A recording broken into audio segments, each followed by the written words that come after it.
अभी हमारे साथ डूसू की सेक्रेटरी हैं जिन्होंने सेक्रेटरी का पद जीता और पहली बार ऐसा हो रहा है कि 13,000 वोटों से इन्होंने जीत हासिल करी है।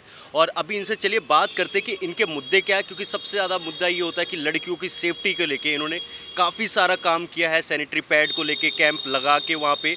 तो इन्हीं सब चीज़ों पर बात करते हैं, तो चलिए इनके पास चलते हैं। सबसे पहले आपको बहुत बहुत बधाई जीतने के लिए। धन्यवाद। तो मेरा सबसे पहले आपसे सवाल होगा कि सबसे पहला काम आपका क्या होगा, क्या करने वाले हैं?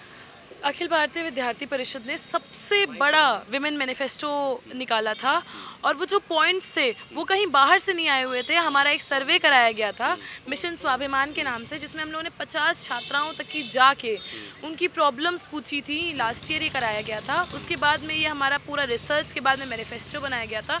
तो उसमें मैनिफेस्टो में जो भी पॉइंट्स हैं उनको लागू कराना, उनको करवाना, उसके लिए काम, ये मेरा सबसे पहले काम रहेगा। और जैसे ही मतलब मुझे शपथ ग्रहण करती हूँ तो सबसे पहले मेरा यही काम रहेगा कि जो मैनिफेस्टो में हमने पॉइंट्स दिए थे उसको फुलफ़िल करूँ। और कुछ पॉइंट्स मैं आपको ही बताती हूँ कि विमेंस के लिए हॉस्टल्स हों। जैसे मैं खुद एक दूर जगह से आती हूँ, मैं खुद यूपी से आती हूँ, मेरा कोई दिल्ली में घर नहीं था। तो मुझे सबसे पहले जो प्रॉब्लम फेस करनी पड़ी वो थी कि यहाँ पे मैं कहाँ रहूँगी, क्योंकि मैं भी एक मिडिल क्लास फैमिली से हूँ। तो मैं यहाँ पे ऐसे फ्लैट अफोर्ड नहीं कर सकती थी। तो हॉस्टल एक ऐसी मजबूरी है जो हमारे मिडिल क्लास फैमिली से जो आए हुए स्टूडेंट्स हैं बाहर से पढ़ने वाले, तो उनके लिए नए हॉस्टल्स बनाए जाएँ।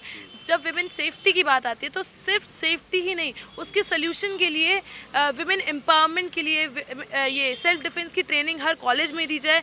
इसके लिए भी हमारे मैनिफेस्टो में पॉइंट है और इसके लिए भी हम काम करेंगे। हर कॉलेज में गायनी हो, काउंसलर हो, इस चीज़ के लिए भी हम लोग काम करेंगे।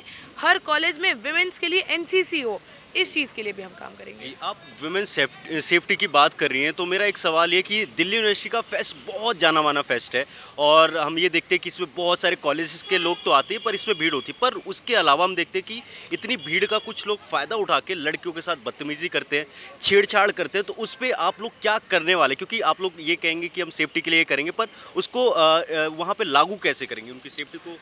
अगर ऐसा कोई भी मामला सामने आता है तो अखिल भारतीय विद्यार्थी परिषद उसके अगेंस्ट आवाज़ हमेशा उठाती आई है और अभी भी उठाएगी।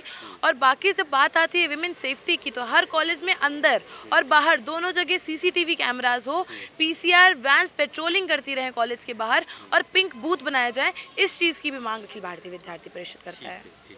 तो और आपका ये काम है कि जैसे आपने किया कि सैनिटरी पैड को लेकर काम किया हो, तो उसको सैनिटरी पैड को आप लोगों को क्या प्रोग्राम है कि कॉलेज में इसको लगाएंगे या फिर कोई एक सेंटर होगा, क्या मतलब सैनिटरी पैड को लेकर क्या है आपका? हमारे मैनिफेस्टो में ABVP लेड डूसू नहीं, हर कॉलेज में गर्ल्स वॉशरूम में सैनिटरी नैपकिन वेंडिंग मशीन लगवाई। और अभी जब कोविड काल आया तो उसमें से कुछ ऐसी सैनिटरी नैपकिन वेंडिंग मशीन है जो या तो ख़राब हो गई या तो एडमिनिस्ट्रेशन के द्वारा वो रीफ़िल नहीं कराई जा रही हैं। तो सबसे पहले यही काम रहेगा कि वो फिर से ठीक करवाई जाएँ। वो जो एडमिनिस्ट्रेशन है वो उसकी रिफ़िलिंग की लगातार जिम्मेदारी ले। इस चीज़ के लिए भी ABVP काम कर रहा है। और उसका एक ऋतुमती अभियान भी है जिसमें हम लोग menstrual hygiene awareness, sanitary napkin के लिए काम करते हैं। और मेंस्ट्रुअल हाइजीन से रिलेटेड जो भी चीज़ें हैं, चाहे मेडिकल कैंप लगाना हो, और जैसे PCOD PCOS जैसी बहुत सारी बीमारियां हो रही हैं, उसको कैसे टैकल करें, उस चीज़ के लिए भी सेमिनार करती आई है ABVP। ठीक है, तो और एक सवाल है, जो एक स्टूडेंट, मैं भी एक विद्यार्थी रहा हूँ, ठीक है, तो काफ़ी सारे विद्यार्थियों के मन में सवाल ये होता है कि उनकी कैंटीन अच्छी हो। तो हम देखते हैं कि कुछ कॉलेज जैसे नॉर्थ कैंपस के कुछ कॉलेज में बहुत अच्छी कैंटीन है, पर कुछ ऐसे कॉलेज है जैसे साउथ कैंपस के हो गए, कुछ ऑफ कैंपस के कॉलेजेस भी हो जाते हैं। मतलब साउथ कैंपस की बात की जाए तो वहाँ पे कैंटीन की स्थिति इतनी अच्छी नहीं है। तो उस पर आप लोगों का क्या प्रोग्राम है? कैंटीन को मुद्दे को लेके ABVP पहले भी काम करता है और प्रोटेस्ट करता है। अगर हमें लगता है कि कोई भी कैंटीन फुलफ़िल नहीं कर रही है या फिर इतना हाइजीन प्रॉपर मेंटेन नहीं कर रही है तो ABVP निरंतर उसके लिए प्रोटेस्ट करता है। जैसे अगर मैं श्यामा प्रसाद मुखर्जी की बात करूं तो वहाँ पे भी ABVP ने प्रोटेस्ट किया था क्योंकि उनको क्लीन वाटर नहीं मिल रहा था पीने के लिए, जो एक बेसिक नेसेसिटी है।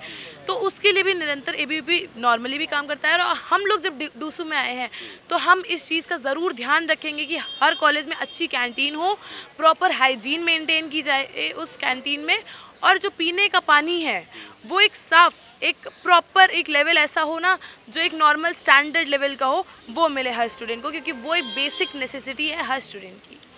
ठीक है, तो और एक सवाल और भी था आपसे कि जैसे आपने बताया आप खुद मिडिल क्लास फैमिली से आते हो और यहाँ पे दिल्ली यूनिवर्सिटी में देश से बहुत छोटे छोटे गांव से भी लोग आते हैं, उनके लिए यहाँ पे आके रहना, अब उनके लिए हॉस्टल्स तो हो रहा है पर वो कुछ लोग ऐसे जो दूर दूर से आके ट्रैवल करते हैं मेट्रो से, और मेट्रो के आए दिन किराए बढ़ रहे हैं, उस पर आप लोगों का क्या प्रोग्राम है, उसको इम्प्लीमेंट कैसे करेंगे, क्योंकि ये हर साल ये बात होती है कि हम करेंगे पर हो नहीं पा रहा।